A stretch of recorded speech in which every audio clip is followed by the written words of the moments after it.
காரைக்குடி காரைக்குடி ரயில் நிலையத்திற்கு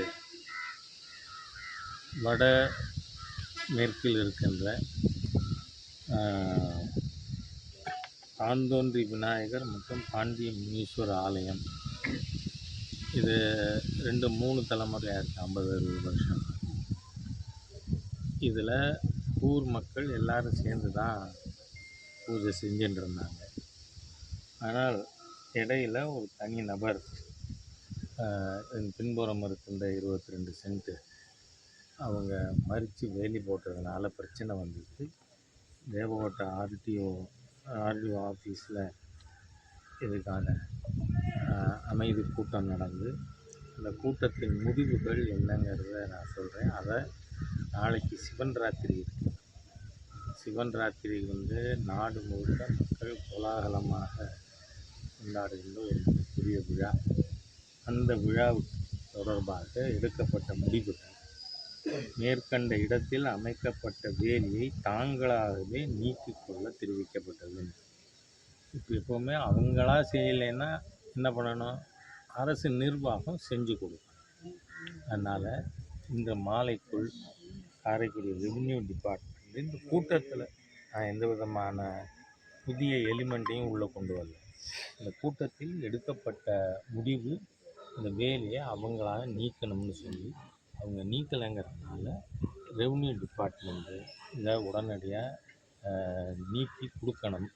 ஏன்னா நாளைக்கு ஃபங்க்ஷன் வருது, நிறைய பேர் இந்த அன்னதானம் ஏற்பாடு செய்யப்பட்டிருக்கு. அதனால் அதற்கு இது இடைஞ்சலாக இருக்கும். 1. 2வது, இது தொடர்பாக நானே காரைக்குடி தாசில்தார்ட்டையும் பேசினேன்.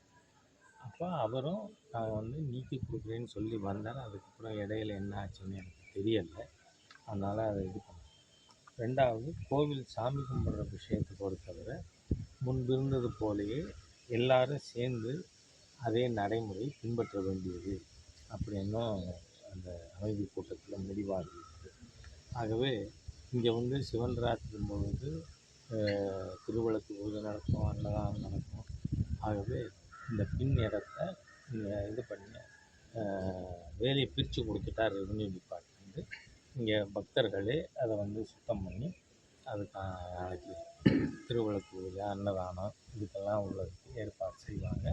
அதனால் உடனடியாக காவல்துறை, ஏன்னா எஸ்பியையும் பார்த்து இது சம்பந்தமாக மாவட்டத்தில் பேசியிருக்கேன். அவர் ரெவென்யூ டிபார்ட்மெண்ட் பிரிக்கிறேன்னு வந்தால் நாங்கள் அப்போ போலீஸ் பாதுகாப்பு கொடுக்குறோம்னு சொல்லியிருக்காங்க. அதனால் இதில் காலதாமதப்படுத்த முடியாது. இப்போ நானே நாளைக்கு ஈஷா யோகா மையத்தில் மாண்புமிகு உள்துறை அமைச்சர் அமித்ஷா அவர்கள் சிவராத்திரி பூஜையில் கலந்துக்கிறாரு. அதுக்காக தான் நானும் போய் கொண்டிருக்கேன். அதனால் இந்த ரெவென்யூ டிபார்ட்மெண்ட் உடனடியாக நீக்கணும். அதுக்கு போலீஸ் ஏற்கனவே எஸ்பி சொல்லியிருக்கேன். அவங்க பாதுகாப்பு கொடுக்குறதா அதை உடனடியாக செயல்படுத்தி இந்து பெருமக்கள் இங்கே சிவராத்திரி கொண்டாடுறதுக்கு யாரும் எந்த தடையும் ஏற்படுத்த அரசு நிர்வாகம் அனுமதிக்கக்கூடாதுன்னு கேட்டுக்கிறேன். சார், உள்துறை அமைச்சர் எத்தனை நாள் தமிழகத்தில் தங்குவார்? அவருடைய பயணம் இன்னைக்கு நைட்டு வர்றாங்க. நாளைக்கு காலையில் கோயம்புத்தூர், ராமநாதபுரம், திருவண்ணாமலை ஆகிய இடங்களில் கட்சியினுடைய அலுவலக திறப்பு இருக்குது. கோயம்புத்தூரில் நேரிலும் மற்ற இடங்களில் த்ரூ வீடியோ கான்ஃபரன்ஸ் துவங்கி வைக்கிறார். அதுக்கு பிறகு மாலையில் 3 மணிக்கு மேலே கோயம்புத்தூர்லேருந்து கிளம்பி ஈஷா யோகா மையத்துக்கு போய் அங்கே உலக அளவில் பிரசித்தி பெற்ற சிவன் ராத்திரி விழாக்கள் நடைபெற இருக்கு. நான் ஏற்கனவே மாண்புமிகு பாரத பிரதமர் அவர்களோட உலகம் சத்குரு அவர்கள் 6 ஃபாலோவர் இருந்தாங்க. அதனால் அதில் நானும் கலந்து. சார், தமிழ்நாட்டில் பள்ளி சிறுமியிலிருந்து கல்லூரி மாணவி வரைக்கும் அன்றாடம் பாலியல் சீண்டல்கள், பாலியல் வன்முறையில் பாதிக்கப்படுறது வழக்கமான ஒன்றாகி போச்சு.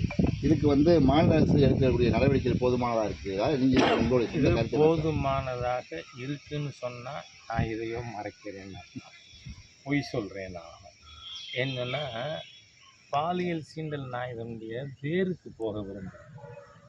காரணம் என்ன? ஒழுக்கக்கேடு சமுதாயத்தில் உள்ளே வந்துடும்.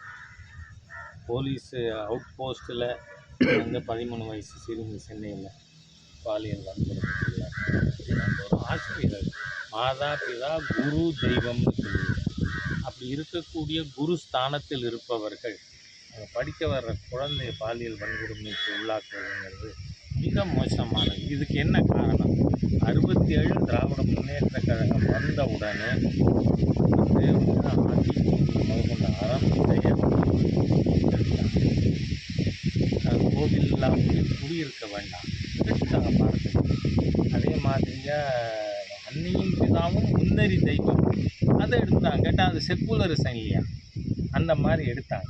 எடுத்ததோடு இவங்க என்ன பண்ணாங்க, மாரல் இன்ஸ்ட்ரக்ஷன் அப்படின்னு வந்து நீதி போதனை வகுப்புகள் நடந்தது. நான் அப்போ தான் ரொம்ப பெரிய துரதிருஷ்டசாலி. ஏன்னு சொன்னால் 6ஆம் கிளாஸுக்கு நான் போகிறேன், இந்த திராவிடியன் ஸ்டாக் ஆட்சிக்கு வந்து இதெல்லாம் அழிச்சிருச்சு. ஆகவே அழிவு சக்திகள் ஆட்சிக்கு வந்த நேரத்தில் நம்ம வந்து ஸ்கூலுக்கு போக வேண்டிய ஒரு சூழ்நிலை. அதனால் நீதி போதனை தமிழக பாடத்திட்டத்திலேருந்து எடுத்த தீய சக்திகள் ஆட்சியில் இருந்தால் இது நடக்குமா நடக்காதா யோசிச்சு பார்க்கணும். அதோடு மட்டும் இல்லை, ஈவேரா போன்றவர்கள், கருணாநிதி போன்றவர்கள், அவங்க வாழ்க்கை சரித்திரமே ஒழுக்கக்கேடு. அதுக்கு புஸ்தகம் எனக்கு 1000 சொல்ல முடியும், ஏற்கனவே சொல்லியிருக்கேன். I don't want to repeat. அதனால் ஒழுக்கத்தை போதிக்கின்ற ஒரு சூழ்நிலையை நாம் உடனடியாக பள்ளிக்கூடத்தில் ஆரம்பிக்கணும். அப்போ தான் அட்லீஸ்ட் அடுத்த தலைமுறையாவது ஒழுக்கமானவனாக இருப்பான். ஒழுக்கக்கேடர்கள் திராவிடியன் ஸ்டாக்கு அதனால் நடக்குது. அதே தமிழக அரசாங்கம் இது செய்யலைன்னா தமிழகத்தில் சட்டப்படிக்கான ஆட்சி இல்லை என்கின்ற முடிவுக்கு வர வேண்டியிருக்கும். நேற்று சென்னையில் சார் ஹிந்தி பொறுக்கித்தனம், அதான் பொறுக்கித்தனம். ஏன் தெரியுமா? நீங்கள் அழிக்கணும்னா எங்கே போகணும்? வேளச்சேரியில் இருக்கிற சன்ஷைன் மாண்டிசோரி ஸ்கூலுக்கு போ. அங்கே இதுக்கு முன்னாடி உட்காந்து திமுகவில் உப்பு போட்டு சோர்த்துங்கிற ஒத்தனாவது இருந்தா நீங்கள் நான் 48 திராவிட முன்னேற்ற கழக முன்னணி தலைவர்கள், டிஆர் பாலு குடும்பம், துரைமுருகன் குடும்பம், ஆற்காடு வீராசாமி குடும்பம் எல்லாரும் நடத்துகிற சிபிஎஸ்சி ஸ்கூல் லிஸ்ட்டு கொடுத்துருக்கேன். அங்கே ஹிந்தி சொல்லி கொடுக்கலாமா? நீ மத்திய அரசாங்க நிறுவனம் உங்களை பிடிச்சி உள்ளே போட ரொம்ப நேரம் ஆகாது. திராவிட முன்னேற்ற கழக காலிகள் இந்த மாதிரியாக நடக்க வேண்டாம்னு எச்சரிக்கை விரும்புகிறேன். It is the premise of central government. நீ யார் நோழைய எப்படி அழிப்ப நீ? ஆகவே இந்த திமுகவில் காலித்தனம் அதிகமாக இருக்குன்னா 67 65 திமுகவோட காலித்தனங்களை பார்த்தவன்.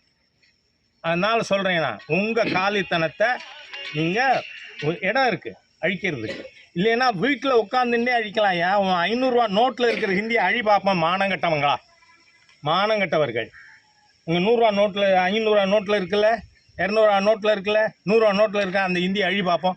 என்ன வெக்கங்கட்ட செயல்? இதை பார்த்து கொண்டு திமுக தலைமை எப்படி இருக்குன்னு கேட்குறேன்னா, நீங்கள் நடத்துவீங்க ஹிந்தி சம்ஸ்கிருதம் ஸ்கூலு, வெக்கமாக இல்லை உங்களுக்கு?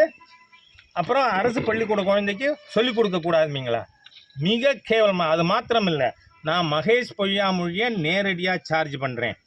இப்போ நம்ம மாவட்டம் பொய்யவயல்ல ஒரு பையன் இறந்து போனானா யார் காரணம்? மகேஷ் பொய்யாமொழி காரணம்.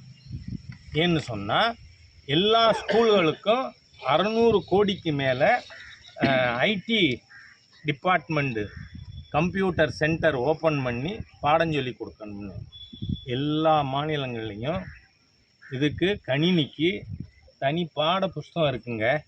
இங்கே தமிழ்நாட்டில் under this incompetent person Mahesh Poyyamozhi கணினிக்கு அறிவியல் பாடத்தில் கடைசி 3 பக்கமா? அப்போ அறிவியல் பாடத்துக்காக புக்கு போடுறதுக்கு சென்டர் கொடுத்த காசை தின்னது யார்? சரி, இப்போ எல்லா ஸ்கூலுக்கும் கணினிக்கு ஆசிரியர் தனியாக போடணும், கம்ப்யூட்டர் டீச்சர். அந்த ட்ரெயின்டு டீச்சருக்கு சென்ட்ரல் கவர்மெண்ட் ஏற்கனவே பணம் கொடுத்துருச்சு. அதனால தான் நீங்கள் மாணவர்கள் கொடுக்குற பணத்தை கொள்ளையடிக்கிறீர்கள். அப்படிங்கிறதுனால பிஎம் ஸ்ரீ இதுக்கு முதல் 2 இன்ஸ்டால்மெண்ட் ரிலீஸ் பண்ணோம், கையேந்தி வாங்கியிருக்கீங்க. ஆனால் அதுக்கப்புறம் அதை பிஎம் ஸ்ரீ நாங்கள் சேர மாட்டோம்னு சொல்கிறீங்க. ஓகே, சேரலைன்னா என்ன? அதுக்கான நிதி வராது, அவ்வளோதானே. நான் கேட்குறேன், நிதி கொடுத்துருக்கு அரசாங்கம். மத்திய அரசு ஒரு ஸ்கூலுக்கும் கம்ப்யூட்டர் டீச்சர் போடுறதுக்கு 15,000 ரூபா சம்பளத்தில் மத்திய அரசு பணம் கொடுத்துருக்கு. நீங்கள் எந்த ஸ்கூலில் குவாலிஃபைட் டீச்சர் போட்டிருக்கீங்க? எல்லா இடத்துலையும் இங்கே ஆஃபீஸ் வேலை பார்க்குறாருல டேட்டா என்ட்ரி ஆப்ரேட்டர், அந்த டேட்டா என்ட்ரி ஆப்ரேட்டரை வச்சு கம்ப்யூட்டர் கிளாஸ் நடத்துனதா பேருக்கு பண்ணுறீங்களா? நான் கேட்குறேன் மகேஷ் பொய்யாமொழி அவர்களே, உங்களுக்கு ஹானஸ்டிங்கிறது எள்ளு மணி அளவு கூட இருக்காதா? திராவிட முன்னேற்ற கழகம் திராவிடியன் ஸ்டாக்னா நாங்கள் பொய்யர்கள், பொய் பேசிக்கொண்டே இருப்போம் அப்படின்னு இருப்பீங்களா? அதனால் இந்த கல்வி துறையில் 45,000 50,000 கோடி 20 ஹெட்ஸில் சென்ட்ரல் கவர்மெண்ட் ஃபண்டு கொடுக்குது. அதில் ஒன்று தான் பிஎன்சி. நீங்கள் சேரலைன்னா நோ இஷ்யூ, அதுக்கான ஃபண்டு வராது. நீங்கள் சேர்ந்தால் தானே அதுக்கான ஃபண்டு வரும். மீதி 19 ஹெட்டில் ஃபண்டு கொடுக்குறோம். நான் சொல்கிறேன், கம்ப்யூட்டருக்கு கொடுத்ததை நீங்கள் மிஸ்யூஸ் பண்ணியிருக்கீங்க. You have not appointed qualified computer teachers in all the schools. Data entry operator வச்சு நடத்துகிறீங்க. பொய்யவயல் ஸ்கூலில் எர்த்து இல்லை கம்ப்யூட்டர் லேபுக்கு. எலக்ட்ரிக் கனெக்ஷன் கொடுத்ததில் நீங்கள் எர்த்து கனெக்ஷன் கொடுக்காதனால அந்த பையன் செத்து போனான். ஆகவே இந்த அரசாங்கம் சட்டவிரோதமான செயல்கள், பல செயல்களை ஊக்குவித்து கொண்டிருக்கிறது. அது வன்மையாக கண்டிக்கிறது. மும்மொழி கொள்கையில் சார், மும்மொழி கொள்கையில் வந்து ஏற்றுக்க சொல்கிறாங்க. ஆனால் இவங்க என்ன சொல்கிறாங்க, நீங்கள் கேவியில் வந்து தமிழ் இருக்கா சொல்லித்தராங்களா, அது டீச்சர்ஸ் பெல்டிங் இருக்காங்க, போஸ்டிங் போடாங்க அப்படின்னு சொல்கிறாங்க. அரசாங்கம் ஒவ்வொரு இதுலேயும் March 1 மாநில தலைவர் கையெழுத்து இயக்கம் ஒரு ஸ்கூலில் படிக்கிற குழந்தையோட பேரண்ட்டை பார்த்து கேட்பாங்க. இது 65 இல்லை சார், அவங்களும் 65 67க்கு போக வேண்டியிருக்குங்க. உன்னால் போக முடியாது. ஏன் தெரியுமா? 65 67 காலகட்டத்தில் திமுக தலைவர்கள் சிபிஎஸ்சி ஸ்கூல் நடத்தலை, அதனால உங்களால் போக முடியாது. அட்லீஸ்ட் அந்த இஷ்யூவில் யூ ஹேட் கிரெடிபிலிட்டி. இன்றைக்கி நீங்கள் எல்லாரும் நடத்துவீங்க, ஆனால் குழந்தைகள் அரசு ஸ்கூலில் படிக்கப்படாதா? இதுக்கு பேர் போக்கிரித்தனம். போக்கிரித்தனம். நான் சில வார்த்தைகள் பயன்படுத்துறதுல எனக்கு அச்சமே கிடையாது. அதனால் இந்த மாணவர் விரோத, அதுவும் யார், பணக்கார குழந்தைகள் படிக்கும் காசு கொடுத்து. ஏன்னா இப்போ வந்து சன்ஷைன் ஸ்கூலில் 1 லட்சமோ 1.5 லட்சமோ ஃபீஸு. என் பேத்தி அதில் நான் படிக்க வைக்க முடியாது சார். அதனால் சென்ட்ரல் ஸ்கூலில் 1500 ரூபா தான் ஃபீஸ். வருஷத்துக்கு கேந்திரிய வித்யா எவ்வளோ ஃபீஸு? 1500 ரூபா. நீங்கள் சிபிஎஸ்சியில் கொடுக்குற அத்தனை ஸ்டாண்டர்டும் குழந்தை படிக்குது. ஆனால் என்னால் 1.5 லட்சம் கொடுத்து சன்ஷைன் ஸ்கூலில் படிக்க வைக்க முடியுமா? கிங்ஸ் ஸ்கூலில் படிக்க வைக்க முடியுமா? அந்த மாதிரி இருக்கிற என்ன மாதிரி ஏழை பாழ தமிழ் குழந்தைகளை படிக்கக்கூடாதுன்னு குறவலையை பிடிக்கிற மோசமான அரசாங்கம் தமிழகத்தில் இருக்கும் திராவிட முன்னேற்ற கழக தீய அரசு. அதனால் நீங்கள் யூ ரெக்டிஃபை யுவர் செல்ஃப், திருந்துங்க, இல்லை திருத்துவோம். Okay, thank you.